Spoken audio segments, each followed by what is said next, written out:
अस्सलाम वालेकुम dear viewers. आज का जो मेरा टॉपिक है वो है Chaucer as the chronicler of his age. ठीक है, तो मेरी जो पिछली वीडियो थी उसमें मैंने मिडवेल एजेस के जो सैलिएंट फीचर्स थे उसके बारे में बताया था, और आज की जो मेरी वीडियो है उसमें मैं आपको चौसर के बारे में बताऊंगी कि वो कैसे क्रोनिसलर था अपनी एज का। ठीक है, Chaucer as the chronicler of his as.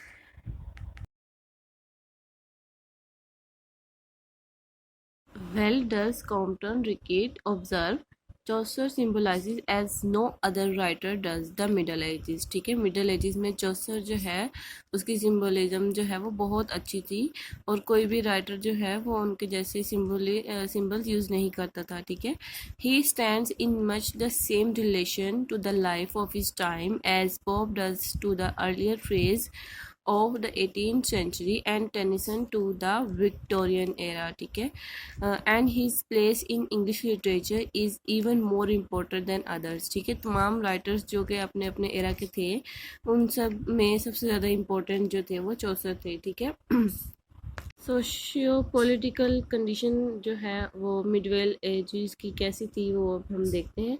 Initially the Midvale English society was divided into 3 groups. ठीक है, शुरुआत में जो मिडवेल इंग्लिश सोसाइटी थी वो 3 ग्रुप्स में डिवाइड थी। ठीक है, उनके नाम क्या थे? The church, the nobility and the peasantry. ठीक है, ये 3 जो थे ग्रुप्स थे। ठीक है, जो मिडवेल इंग्लिश सोसाइटी में डिवाइडेड थे, लोग इन 3 ग्रुप्स में डिवाइडेड थे। ठीक है, the church was a visibly potent force through out England. ठीक है, चर्च जो है वो इंग्लैंड में बहुत ज़्यादा पोटेंशियल फोर्स थी। ठीक है, मतलब सबसे ज़्यादा अथॉरिटी चर्च के पास थी। ठीक है, the chief business of this sector was to pray. ठीक है, इस सेक्टर का बिजनेस क्या था? ठीक है, वो यही बिजनेस था उनका कि वो दुआ करते थे। ठीक है, they did not need to work. ठीक है, उनको काम करने की ज़रूरत नहीं थी, as they were supported by the nobles, क्योंकि उनको जो बाकी लोग थे, अमीर लोग थे और पीजेंट्स थे, ठीक है, उनको वो सपोर्ट करते थे। ठीक है, चर्च को पीजेंट्स एंड नोबल्स सपोर्ट करते थे। ठीक है, as they were supported by the nobles and peasants. The nobility was represented by the knight whose job was to fight। ठीक है, नोबेलिटी में कौन से लोग शामिल थे? नाइट शामिल थे। ठीक है, जिनकी जॉब क्या थी कि वो फाइट करते थे। ठीक है, the other characters in this group are the yeoman, the franklin, the miller and the reeve. ठीक है, बाकी और जो करेक्टर इसमें शामिल है यूमिन, फ्रैंकलिन एंड मिलर, ठीक है, और रीव वगैरह जो हैं वो भी नोबल्स के ग्रुप में शामिल हैं। ठीक है, क्योंकि ये अमीर थे और इसलिए ये इसमें शामिल थे। The peasantry considered of the working class represented by the plowman। ठीक है, और peasantry ग्रुप्स में कौन से शामिल थे? वो लोग जो वर्किंग क्लास में थे वही इसमें पीजेंट्री में शामिल थे। ठीक है, जो कि प्लोमैन, ठीक है, ये सब जो हैं वो रिप्रेजेंट करते हैं पीजेंट्री क्लास को। So far the so far the lifestyle in the medieval society was free from complexities of modern life। ठीक है, जो मिडवेल सोसाइटी थी वो उनका जो लाइफस्टाइल था वो फ्री था मॉडर्न लाइफ। ठीक है, उनकी लाइफ मॉडर्न लाइफ जैसी नहीं थी। ठीक है, but by the late 14th century, but जब लेट 14th सेंचुरी का एंड था, the English society in encountered a huge shift and changes. ठीक है, उसमें बहुत सी चेंजेस आई थी। ठीक है, और बहुत बड़ी शिफ्ट हुई थी वहाँ। ठीक है, during this phase the established social structure begin to disintegrate due to the devastation of the grievous plague और द ब्लैक डेथ। ठीक है, ब्लैक डेथ जो कि इस मैंने आपको बताया था पिछले लेक्चर में, ब्लैक डेथ यानी बिबोनिक प्लग जो बीमारी थी फैली थी, उसकी वजह से बहुत से लोग जो फौत हो गए थे। ठीक है, बहुत ज़्यादा जो तबाही का बायस बना था, बहुत ज़्यादा तादाद में लोग फौत हो गए थे। ठीक है, which was subsequently much deteriorated by the peasant revolts such as Jack Straw Rebellion of 1381। ठीक है, the shock of the Black Death loosen people's trust on the authority of the church. ठीक है, ब्लैक डेथ की वजह से क्या हुआ कि लोगों का जो यकीन था चर्च के ऊपर वो लूज होता गया। ठीक है, whereas the turbulence of the Jack Straw rebellion eventually pave the way for emergence of a new middle class, ठीक है, जिसकी वजह से क्या हुआ, एक new class middle class emerge हुई, ठीक है। This new middle class mostly considered the of the educated workers such as the merchants, the lawyer, the clerks. Gradually this new class gained more power and attention than ever before, ठीक है। इसमें उन्होंने क्या बताया है कि जो ये मिडिल क्लास थी, इसमें कौन कौन से लोग शामिल थे, मर्चेंट्स, लॉयर, क्लर्क्स वगैरह इसमें शामिल थे, और ये सब के सब एजुकेटेड थे, ठीक है, वेल एजुकेटेड थे, ठीक है। और इनको जो पावर हासिल हुई थी वो पहले किसी भी जो थी क्लास थी उनको ये पावर हासिल नहीं थी, जो कि इस न्यू क्लास मिडिल क्लास को हासिल हुई थी, ठीक है। Chaucer being a member of this new middle class and endeavored to depict and satirize the conversation. Chaucer being a member of this new middle class endeavored to depict and satirize the conventions of these turbulent times. In Chaucer's description, this group was represented by the pilgrims, the doctor, the lawyer, the municipal, the merchants and the wife of bath, ठीक है। ये character थे जो कि show करते थे middle class को, ठीक है। The haberdasher, the carpenter, the weaver and the dyer collectively presented as the member of one of the great parish guilds, and the new urban artisan achieved the power through these guild associations, ठीक है। The corruption of the church, ठीक है। अब हम देखते हैं कि church में जो करप्शन थी वो कैसे थी और कौन कौन से लोग थे जो इस करप्शन में शामिल थे, ठीक है। Chaucer. Geoffrey Chaucer was brave enough to unveil the decadence of the medieval Catholic Church, ठीक है। Chaucer's description confirms about the moral and spiritual bankruptcy within some of its officials. Since the church officials were not allowed to work for a living, they disregarded the vocational rules or values and resorted to various unfair means for personal gain, ठीक है। जो church में जो भी workers काम करते थे उनको पर्सनल गेन उनको अलाउ नहीं होता था कि वो अपने लिए कुछ करें, ठीक है। वो सिर्फ और सिर्फ चर्च के लिए काम कर सकते थे, लेकिन बहुत से लोग ऐसे थे जो कि अपने पर्सनल गेन के लिए मतलब बहुत लालची थे और बहुत ज़्यादा मतलब वो सिंसियर नहीं थे, ठीक है। उनके बारे में चौसर ने हमें बताया। अब हम देखते हैं। For example, the monk prefers hunting and horse riding than worshipping at his monastery, ठीक है। जैसे कि मोंक जो उसकी चौसर की जो द कंट्रीब्यूटेल्स थी, ठीक है, उसमें मोंक का जो करेक्टर दिखाया गया उसमें हमने देखा था कि वो हॉर्स राइडिंग का शौकीन था, ठीक है।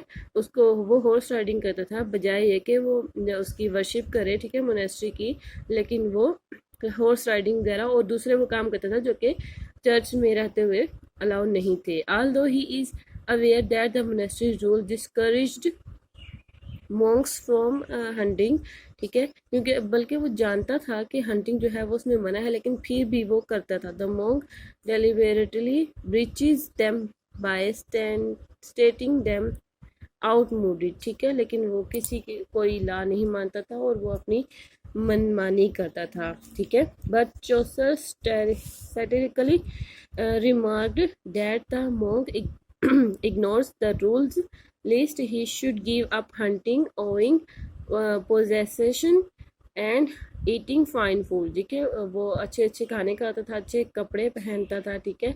और चौसर ने इसको स्टैटिकली इसके सब जो भी उसके हैबिट्स थे वो बताए जो कि मना थे चर्च में काम करने वालों के, ठीक है। The handsome and well dressed monk resemble more like a wealthy lord than a religious figure, ठीक है। वो रिलीजियस फिगर उसको देख के कोई भी नहीं कह सकता था कि वो रिलीजियस फिगर है, ठीक है, चर्च में काम करने वाला है वो, बल्कि जिस तरह से वो कपड़े वगैरह पहनता था कीमती और हैंडसम लगता था, ठीक है, उससे लगता था कि वो कोई अमीर लॉर्ड है, ठीक है, अमीर आदमी है। और मतलब वो नहीं लगता था कि मजहबी लिहाज से वो किसी भी तौर पे उसका फिगर नहीं लगता था चर्च का। Fryer were also corrupt and hypocritical, ठीक है। फ्रायर के बारे में बताया है, ठीक है, ये भिखारी था, ठीक है, और जो भीख मांगता था, ठीक है, चर्च का ही एक नुमाइंदा था, उसके अंदर काम करता था चर्च के अंदर, ठीक है, लेकिन ये भी करप्ट था। They lived entirely by begging, ठीक है, वो भीख मांगते थे और वहीं से अपनी ज़िंदगी गुजर बसर करते थे, ठीक है। They use to hear confession and assign relatively easy penance to those who donate money, ठीक है, और वो क्या करते थे, लोगों के कन्फेशन सुनते थे, ठीक है, और लोग उनको मनी देते थे। They held that donating the friar is a good sign of true repentance, ठीक है। लोग जो जब सच उनको ऐसा लगता था कि अगर वो पछता रहे हैं, ठीक है, दिल से, तो उनको लगता था कि उनको जो है फ्रायर को पैसे देने चाहिए, जिससे खुदा उनकी जो माफ़ी है वो कबूल कर लेगा। लेकिन ऐसा कुछ भी नहीं होता। आल्दो दे वर्ब्ड to eradicate poverty, they paid no attention to poor and used the donations to live a lavish life, ठीक है। उनको ये चाहिए था फ्रायर को कि वो जो पैसे उनको मिलते थे वो गरीबों में बांटते और उनकी जो गुर्बत दूर करते, लेकिन वो ऐसा नहीं करते थे। वो उस डोनेशन को अपनी पुरसाइश ज़िंदगी गुजारने के लिए उसमें इस्तेमाल कर लेते थे, ठीक है। Chaucer ridicules the friar as under he was the finest beggar of his house, ठीक है। यहाँ पे उन्होंने बहुत ही जो है वो रिडिकुलस तरीके से उसको मुखातिब किया फ्रायर को कि वो क्या था। He was the finest beggar of his house. House वो यहाँ पे चर्च के लिए यूज़ कर रहे हैं, ठीक है, चर्च उसका हाउस था, तो वो जो है चर्च का फाइनेस्ट बैगर था, मतलब बहुत अच्छा भिखारी था, लेकिन इन्होंने बहुत ज़्यादा सायरिकली यूज़ किया है, ठीक है। तो in addition the friar also maintained a good relationship with the innkeepers and barmaids, ठीक है। और उसके अलावा मज़ीद फ्रायर क्या था कि वो बारमेड जो गर्ल्स होती हैं, ठीक है, और इनकीपर्स होती हैं, उनके साथ रिलेशनशिप कायम करता था, ठीक है। Who can provide them food and drink, ठीक है, तो वो उनको फूड एंड ड्रिंक जो है वो प्रोवाइड करता था। Summoner and pardoner belong to the most corrupt church official, ठीक है, सबसे ज़्यादा जो करप्ट थे वो समनर और पार्टनर थे, ठीक है। Both the character turns to dishonesty for personal gain, ठीक है। ये दोनों जो करेक्टर्स थे ये क्या करते थे बहुत ज़्यादा बददियानत थे, ठीक है, क्यों थे, और वो अपने जो पर्सनल गेन था उनको अपनी खुद के लिए, मतलब वो बहुत ज़्यादा खुद अपने पर्सनल गेन के लिए वो बहुत ज़्यादा डिसऑनेस्ट थे, ठीक है। The summoner is a lecher and a drunk, ठीक है। समनर क्या था, शराबी था, वो लीचर था। Always looking for a bribe, मतलब हमेशा वो लालच की तलाश में रहता था, कुछ उसको मिल जाए और वो मतलब कहीं ना कहीं से कुछ ना कुछ हथियार ले वो हमेशा इसी तलाश में रहता था। The partner has a mesmeric voice to convince his audience to purchase indules to get forgiveness for their sins, ठीक है। तो पार्टनर क्या करता था, लोगों से पैसे लेता था और ताकि लोग अपनी माफ़ी मंगवा सके पार्टनर से, ठीक है। और लेकिन ऐसे जैसा कुछ भी नहीं होता, ठीक है। वो अपने सिर्फ बहुत लालची था और करप्ट था, ठीक है। वो सिर्फ लोगों से पैसे हथियाता था और मज़ीद ऐसा कुछ भी नहीं था कि खुदा उनको माफ़ कर देता, ठीक है। The superficiality within the religious figure is portrayed with the character of Proreus, ठीक है। उन्होंने एक और चौसर ने एक और करेक्टर प्रोरियस के ज़रिए उन्होंने एक और करेक्टर को वाजिया किया है कि रिलीजियस जो वहाँ का फिगर थी चर्च की करेक्टर था फीमेल, वो कैसी थी, ठीक है। Even though she is not a member of a court, she is striving too hard to be courtly in, ठीक है।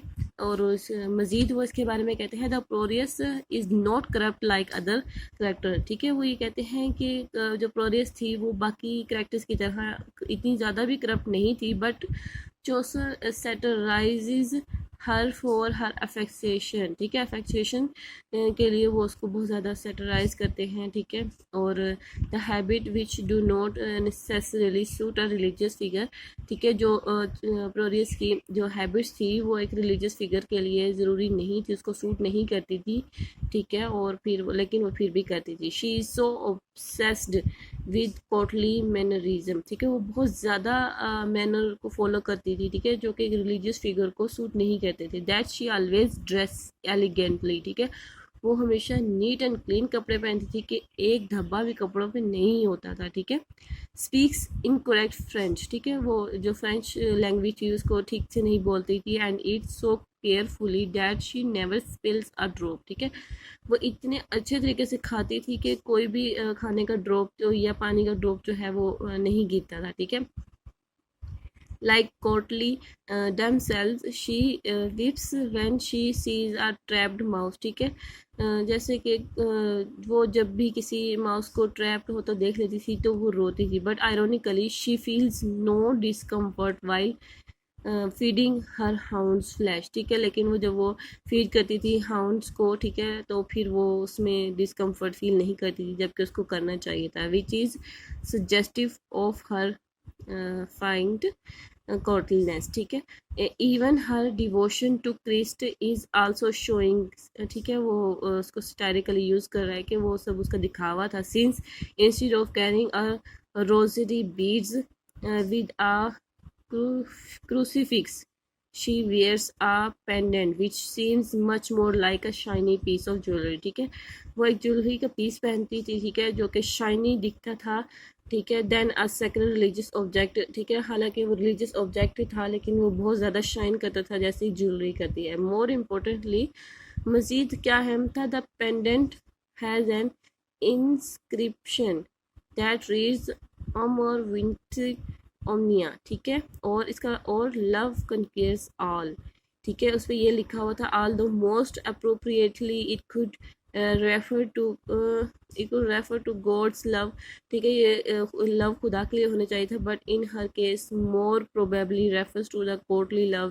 Between a damsel and hero, ठीक है, वो लव हीरो के लिए था न कि खुदा के लिए। In one of the romances that were popular reading material for women of his time, ठीक है, वहाँ की उस दौर की जो ख़वातीन थी उनका लव जो था वो खुदा के लिए नहीं बल्कि हीरो के लिए था।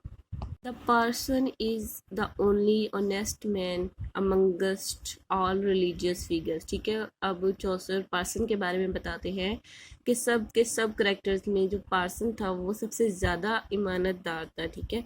ही इज़ टेम्परेट लर्न विचुअस and deeply respectful towards the teaching of Christ, ठीक है, वो जो क्रिस्ट की टीचिंग थी उनके लिए बहुत ज़्यादा रिस्पेक्ट था, सिंसियर रिस्पेक्ट करता था, सिंसियर था, बहुत ज़्यादा पढ़ा लिखा था, नेक आदमी था, ठीक है। The person is dedicated to his parish and does not seek a better appointment. He visits all his parishioners of no matter how far away, ठीक है, वो सबके पास जाता था, parishioners के पास ये मैटर नहीं करता कि वो कितनी दूर रहते थे, ठीक है। He is also compassionate to the sinner and instead of rebuking he tries to teach them to lead an honest life, ठीक है, वो उनको टीच करता था कि वो एक ऑनेस्ट लाइफ जो गुजर बसर करें, ठीक है, वो इसकी कोशिश करता था। एंड वो उनका मुकाबला नहीं करता था लेकिन उनको टीच करता था कि वो ईमानदार ज़िंदगी गुजारें, ठीक है। Chaucer's prologue to the Canterbury Tales remarks on the diminishment of the true chivalric spirit in medieval England. Through the character of the knight, Chaucer visualized the true spirit of chivalry. The aged knight was a brave warrior and fought 14 mortal battles for the sake of preserving religion, ठीक है। अब वो उसके बाद बूढ़े जो night था उसके बारे में बताते हैं, ठीक है, और बताता था वो बहुत ईमानदार जो था, वो वॉरियर था, बहुत ज़्यादा ब्रेव था वो, और उसने जो है वो लड़ी 14 मॉर्टल बैटल्स उसने लड़ी थी, ठीक है, किसके लिए, मज़हब के लिए। In the contrary the young square his son represent the rising conception of jewellery, ठीक है, उसके बाद उसका जो नौजवान बेटा था स्क्वायर, उसके बारे में बताता है कि वो उसकी नेचर कैसी थी। Unlike his father he fights, अपने फादर की तरह वो भी लड़ता था, लेकिन किस लिए, for pleasure and to receive attention from the ladies, ठीक है, वो अपनी खुशी के लिए लड़ता था और अटेंशन और लेडीज़ के अटेंशन हासिल करने के लिए लड़ता था। The squire lacks the intelligence, ठीक है, वो जहीन भी नहीं था, उसमें जहानत की कमी थी, एंड सीरियसनेस, और वो सीरियस भी नहीं था, ठीक है। ऑफ हिज फादर, अपने फादर की तरह वो ना ही तो जहीन था और ना ही सीरियस था, and is much interested to lead a carefree life, ठीक है, वो बहुत ज़्यादा जो था वो केयर फ्री लाइफ गुजारना चाहता था, ठीक है। अपने बाप की तरह वो ईमानदार नहीं था और ना ही सीरियस था और ना ही इंटेलिजेंट था। फेमिनिज्म में अगर हम देखें, a great deal has been written about the position of women in the Middle Ages, ठीक है। मिडल एजेस में बहुत ज़्यादा औरतों के बारे में लिखा गया है, ठीक है। चौसर description confirms that some part of the womankind sought to liberate themselves from the clutches of the patriarchal society, ठीक है। पैट्रियार्चल सोसाइटी से जो औरतें थी वो चाहती थी कि जिन जंजीरों में वो बंधी पड़ी हैं वो उनसे आज़ादी हासिल करना चाहती थी। The wife of Bath for example is an epitome, ठीक है, of the emancipated women since she reacted against the accepted norms of sex and marriage, ठीक है। वो नहीं मानती थी शादी और सेक्स, ठीक है, इन सब नॉर्म्स को वो नहीं मानती थी। वो कहती थी कि जितनी मर्जी शादी कर लो और कोई रोक टोक नहीं है आप पर। तो वो भी आज़ादी हासिल करना चाहती थी कि आज़ादी की ज़िंदगी गुजारे। She wanted to release women from the male domination by stressing on women's freedom in marriage, ठीक है। वो चाहती थी कि वुमेन को आज़ादी हासिल हो शादी के अंदर, ताकि वो मेल डोमिने से जो है वो आज़ादी हासिल कर सके। With reference to the Bible she argues, उसने बाइबल का हवाला देते हुए उसने आर्ग्यू किया that there is nothing wrong to marry several time. वो कहती है कि बाइबल में भी लिखा हुआ है कि बहुत ज़्यादा दफ़ा आप जो है वो शादी कर सकते हैं और कोई रोक टोक नहीं है। The wife has extensive knowledge about love and sex as she was married for 5 times, ठीक है। वो जो औरत थी वाइफ ऑफ बाथ, ठीक है, उसके पास बहुत ज़्यादा नॉलेज थी लव एंड सेक्स के बारे में, क्योंकि उसने 5 टाइम्स जो है उसने शादी की थी, तो उसके पास बहुत सी नॉलेज थी, ये उसका दावा था, ठीक है। Multiple marriage helped her to understand the race to gain independence in an essentially male dominated society, ठीक है। जो उसने 5 टाइम्स शादी की थी उसने उसकी मदद की ये समझने में कि वो आज़ादी हासिल करे, ठीक है। बहुत ज़रूरी है आज़ादी हासिल करना, क्योंकि मेल डोमिनेंट जो सोसाइटी है उसमें रहते हुए वो आगे नहीं बढ़ सकती थी, उसका ये मानना था। She did that by depriving her husband from using her body until they agreed to meet certain demands, ठीक है। वो अपनी बॉडी का यूज़ करती थी अपने हस्बैंड से अपनी डिमांड मनवाने के लिए, ठीक है। The remedies of love she knew परचेंस for of that art she had learned the old dance, ठीक है। उसके बाद जो है क्रिटिसिज्म अगर हम देख लें तो उसमें यही है कि जोसेफ ने क्रिटिसाइज़ किया सोसाइटी के करैक्टर्स को, और जो जो मैंने आपको पीछे बताया, प्रोरियस का करैक्टर, नाइट का करैक्टर, ओल्ड नाइट का करैक्टर एंड यंग नाइट का करैक्टर, पार्टनर का करैक्टर, ठीक है।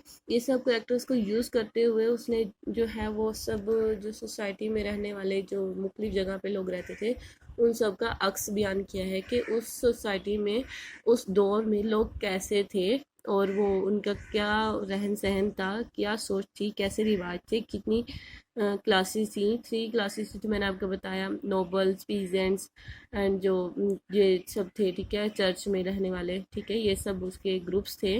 और उसके बाद मिडिल क्लास जो है वो न्यू मिडिल क्लास सामने आई, ठीक है।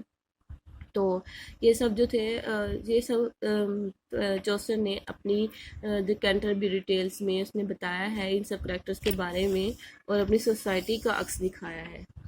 आई थिंक आपको समझ में आ गया होगा डियर व्यूवर्स। अगर आपको कुछ समझ में नहीं आया तो आप मुझसे कमेंट्स बॉक्स में पूछ सकते हैं। Please do like share and subscribe my channel for more details.